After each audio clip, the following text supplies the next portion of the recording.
আর যাকে ফিল করবা তাকে বিয়ে করবা, ঠিক কিনা? ভালো না বাসলে বিয়ে করা যাবে? কথা বলেন না কেন? বিষ্ণু ইসা ইসলাম বলেছেন, যে যাকে বিয়ে করবে সেজন্য তার এমন কিছু দেখে নেয় যেটা দেখার ফলে তার প্রতি তার ভালোবাসা সৃষ্টি হয়। এটা সুন্নাত।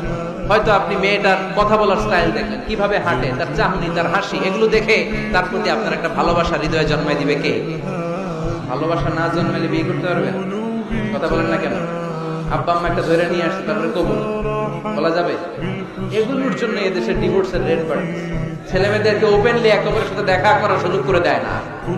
বিয়ের আগে মুরব্বীদের সুপারভিশনে কথা বলা, দেখার সুযোগ করে দিবে। যখন পূর্ণাঙ্গভাবে দেখা দেখি হয়ে যাবে, আল্লাহর উপর তাওয়াক্কুল করে কবুল বলে ফেলতে হবে, ঠিক কিনা? এজন্য স্কলাররা বলে, ইদা লা চাকনা লা তাতাযাওয়াজ, যদি তোমার ভালো না লাগে বিয়ে করবে না। আল্লাহ কোরআনে বলে নাই, ফানকিহু মিনান নিসাই মাসনা ওয়া সুলাসা,